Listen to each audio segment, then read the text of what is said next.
Me and my sister bought school supplies.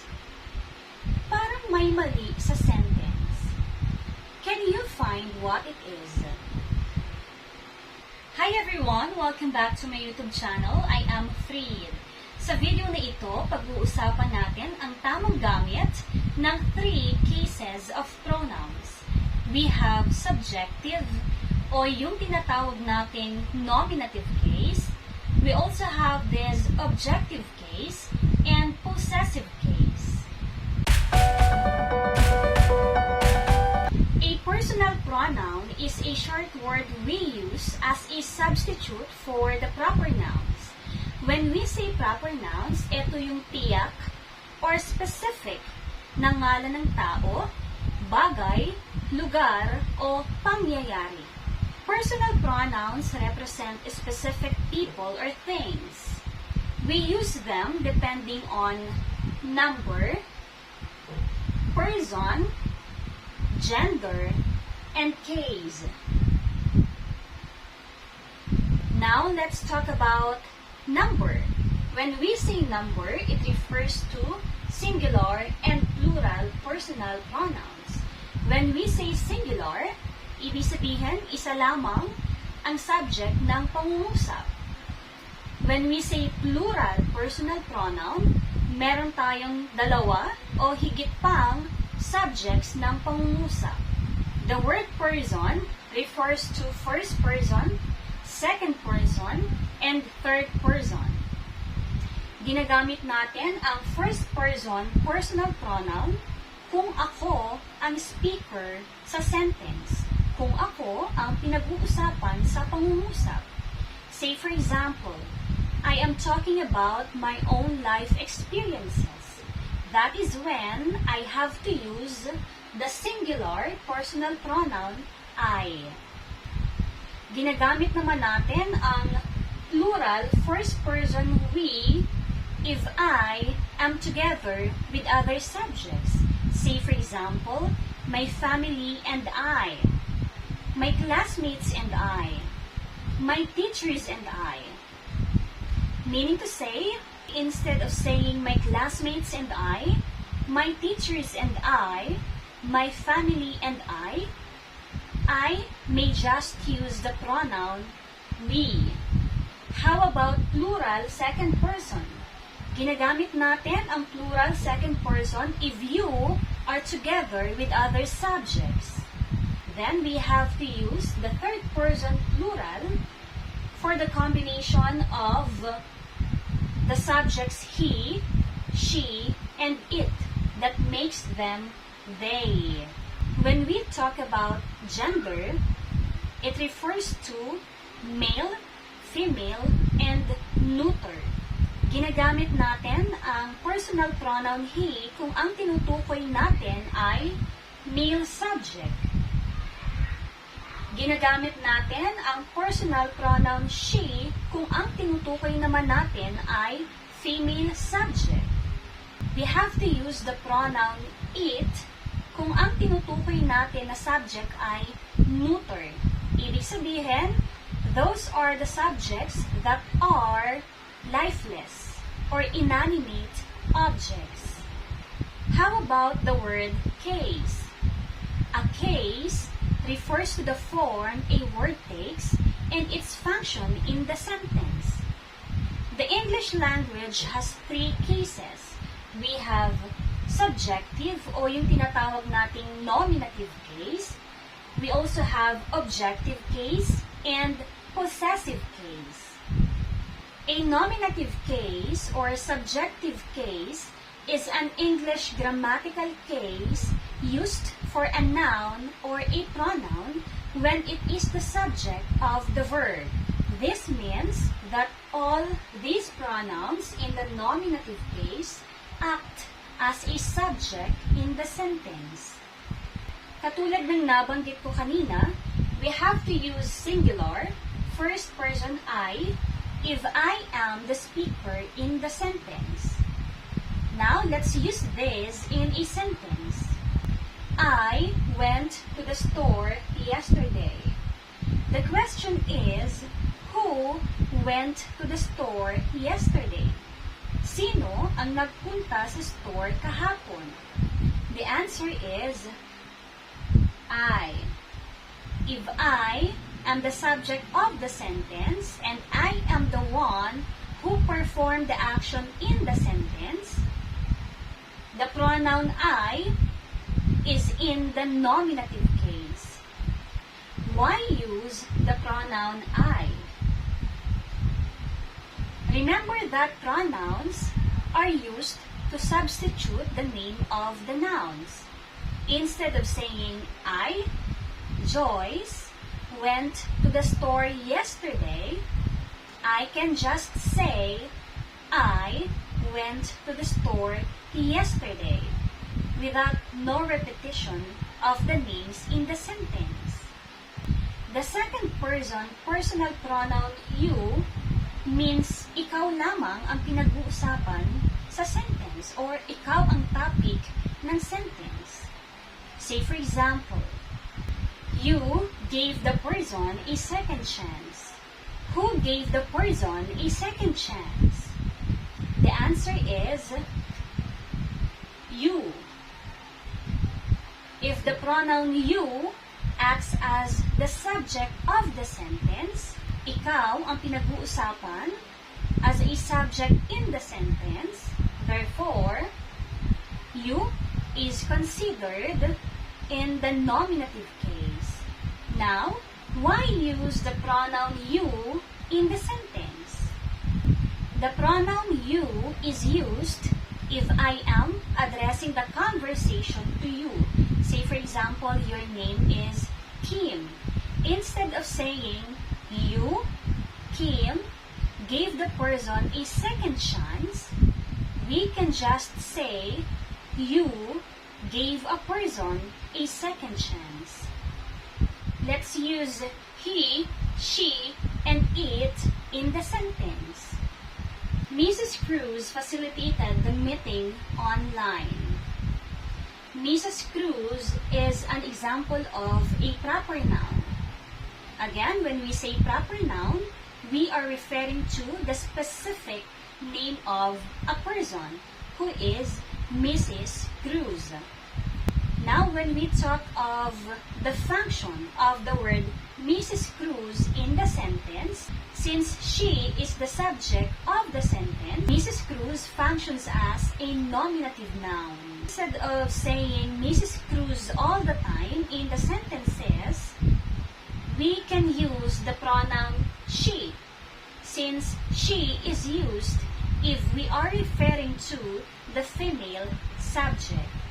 Again, ang purpose ng pronoun is to substitute the name of the nouns kung ang tinutukoy natin sa subject na yon ay male, female, or neuter subjects. Now, in this sentence, she facilitated the meeting online. Who facilitated the meeting online? The answer is she. She is the one who performs the action in the sentence. She acts as the subject of the sentence. Therefore, she is considered in the nominative case. Jim is my friend. Jim functions as a proper noun. Again, when we say proper noun, we are referring to the specific name of a male person, Jim.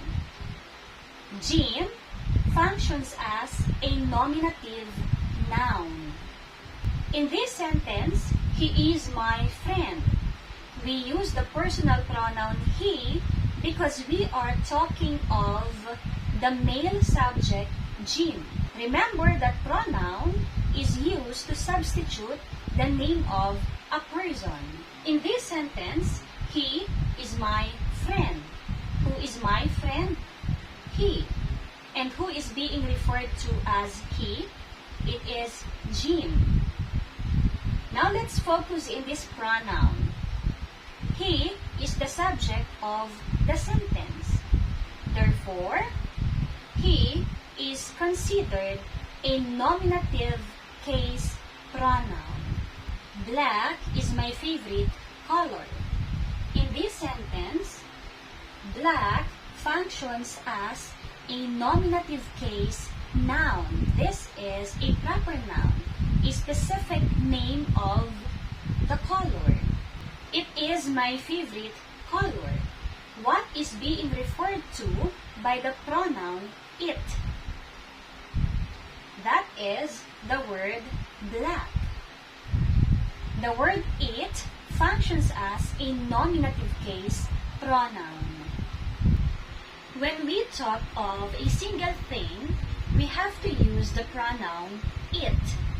But there are few exemptions. Say for example, this is my dog, Blackie. He is a Siberian Husky. He is referring to my dog, Blackie. The Philippines is known for her amazing beauty. Her is used to describe the beauty of the Philippines as a country. We also use the pronoun it to introduce a remark. Say for example, it is difficult to find a job nowadays.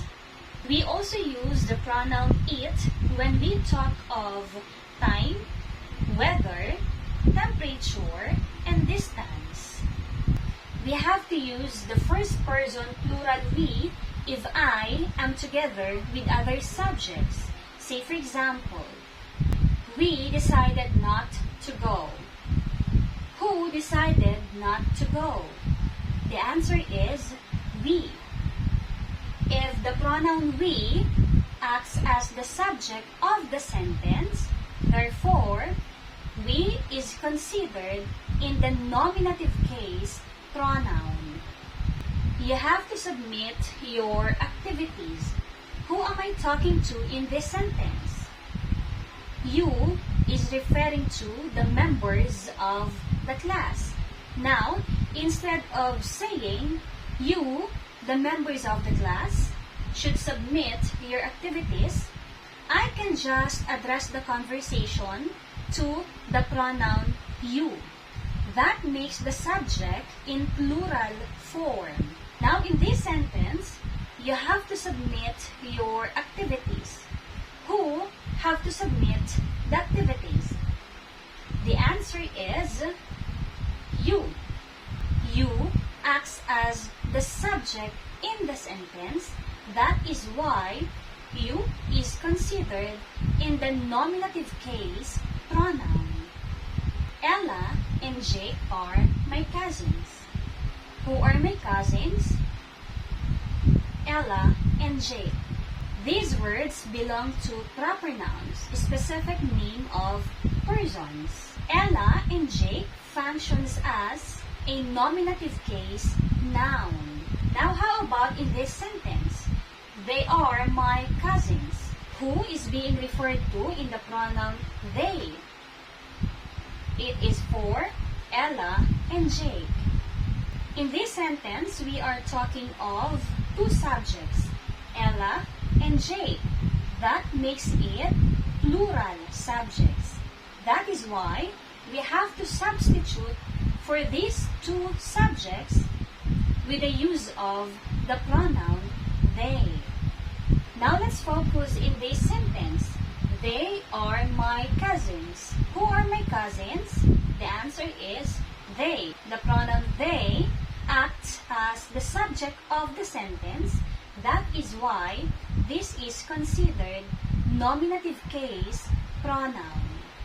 We have to use these pronouns in the objective case if something is given or done to someone. Use the pronoun me as an object of the sentence. My mom told me to keep the files. A pronoun is considered in the objective case pronoun if something is given or done to someone. In this sentence, my mom has given me instructions to keep the files. Therefore, me is considered as an object of the sentence. Let us try to analyze this sentence. Sarah and I, me, will do the homework.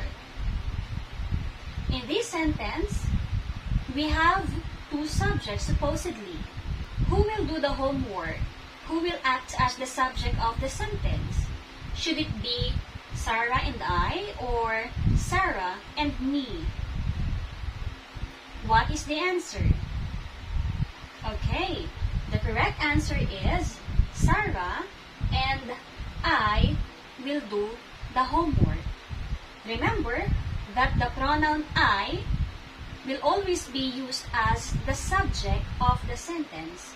Sarah is the subject of the sentence, as well as I will act as the subject of the sentence. Sarah and I will do the homework. Me is in the objective case, not in the subjective case or nominative case. Let's have another sentence. The teacher told Sarah and I, me, to do the homework. What should be the answer? Should it be I or me? In this sentence, the teacher is considered as the subject of the sentence, meaning to say, the word teacher functions as the nominative case noun. The teacher told whom to do the homework. Sarah functions as an object of the sentence, an objective case noun. In these two pronouns, which functions as an object of the sentence? Is it the pronoun I or the pronoun me? Okay, the correct answer is me. Remember that the pronoun I cannot function as an object of the sentence because this one always function as nominative case pronoun. Therefore, the sentence should be, the teacher told Sarah, an objective case noun, and me, an objective case pronoun, to do the homework. Now, let's try to analyze the sentence which I used in my introduction. Me and my sister bought school supplies. In this sentence, there are two subjects. We have me and my sister. What makes the sentence grammatically incorrect? We have the nominative case noun in the form of sister. How about the pronoun me?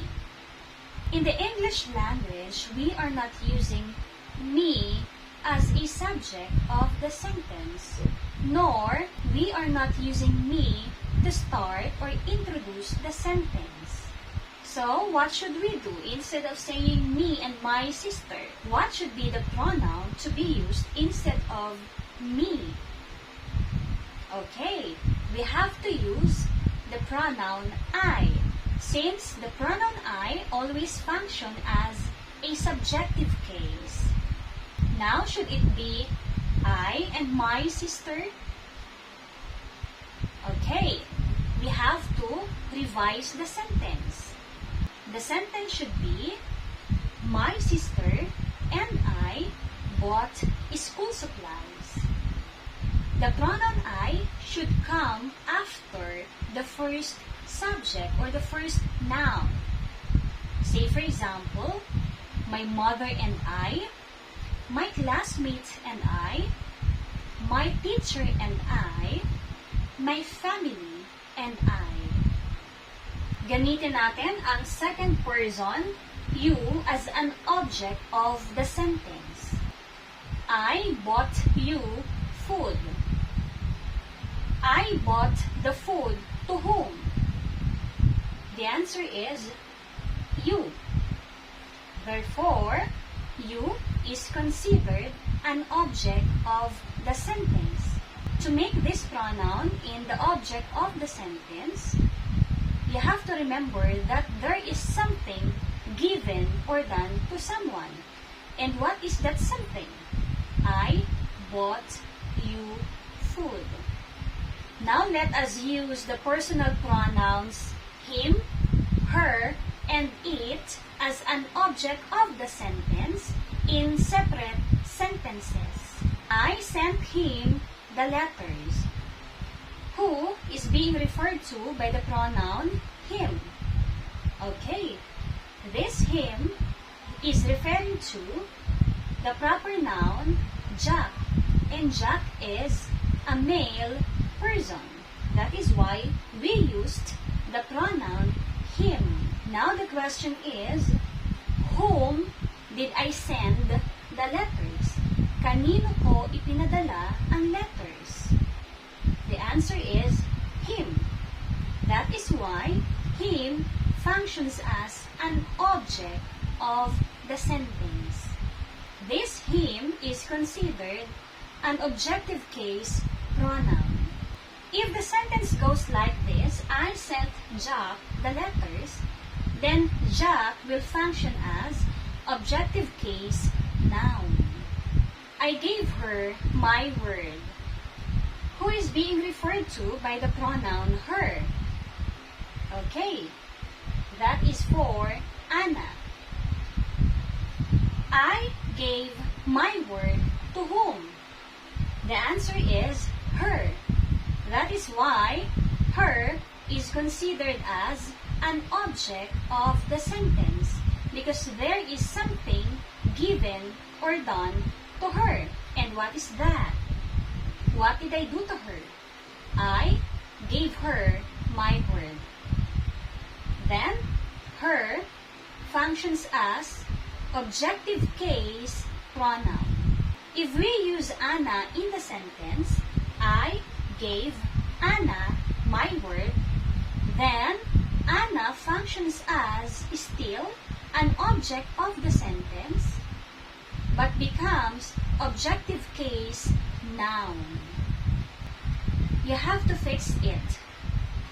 What is being referred to by the pronoun it? The word problem. Instead of saying you have to fix the problem, we can just say you have to fix it. Again, the pronoun it functions as an object of the sentence. In this sentence, you have to fix it. The pronoun it functions as an objective case pronoun. But if we use the word problem, you have to fix problem, then the word problem will function as an objective case noun. Gamitin natin ang pronoun as an object of the sentence. The teachers handed us the activities. The question is, whom did the teachers hand the activities? The answer is us. Therefore, as is considered as an object of the sentence and functions as objective case pronoun. We have to inform them about the results. Who is being referred to by the pronoun them? Bakit natin ginamit itong pronoun them? Because we are referring to the word students. We have to inform who about the results. The answer is them. Them functions as an object of the sentence, an objective case pronoun. If we use the word students in the sentence, we have to inform the students about the result. Students will still be an object of the sentence and objective case noun. We have two sentences here. I gave them the result of the test. This is in the active voice. The result of the test was given to them. This is in the passive voice.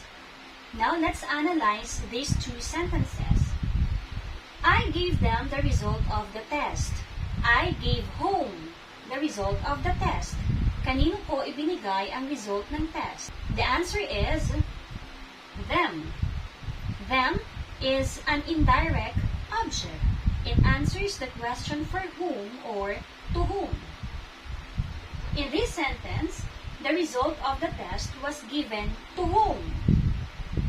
The answer is to them. This is a preposition, meaning to say the word them is an object of the preposition to.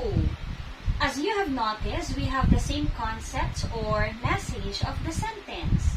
However, these two sentences were presented in a different manner. Though the pronoun them is used as an indirect object and the words to them is used as an object of the preposition, these two pronouns are considered still in the objective case pronouns. A possessive pronoun is used when something belongs to someone and someone belongs to someone. Unlike the other pronouns in the subjective case and objective case, possessive pronouns cannot be used in place of nouns and other pronouns because these pronouns are used with nouns to make identifications or indicate ownership. There are two types of possessive pronouns. The first one is used with the noun. Say for example, my house, your house, his house, her house, its house, our house, your house, their house. These possessive pronouns are used with nouns. The other type of pronoun is called independent pronouns because they can stand alone. Say for example, mine, the house is mine. Yours, the house is yours. Hers, the house is hers. Ours, the house is ours. Yours, the house is yours. We also have theirs, the house is theirs. Again, these are what we call independent possessive pronouns because they can stand alone. That is my shirt. As you have noticed, the possessive pronoun is followed by the noun. That shirt is mine. In this sentence, the possessive pronoun is not followed by any noun. Independent pronouns can be found at the end of the sentences. Dito sa dalawang sentences na ito, malinaw na ang pinag-uusapan natin ay yung shirt. However, the sentences are presented differently. Let's focus again at the construction of the two sentences. That is your house. This kind of possessive pronoun goes with the noun, your house. Kahit pa ang gamitin natin sa sentence ay, that is her house. That is his house. That is its house. That is their house. That is our house. Those kind of possessive pronouns goes with a noun. How about the construction of this sentence? That house is yours. If we change the sentence to that house is hers, that house is his, that house is ours, that house is theirs, those pronouns are what we call independent pronouns. Those pronouns can be found at the end of the sentence. These pronouns are called independent pronouns because they can stand alone. These pronouns do not go with the nouns. Also, these pronouns can be found at the end of the sentence. Its is a possessive pronoun, meaning belonging to it or a quality of it. Say for example, the bag's color is red. Its color is red. This is in the apostrophe s, meaning to say the color red has something to do with the quality and description of the bag. Why do we use the pronoun its? In here, we are talking of the bag's color. That is why we used its. The bag's color is red. Its color is red. Again, its is pertaining to the color of the bag. Remember, these does not signify ownership. This is not what we call apostrophe.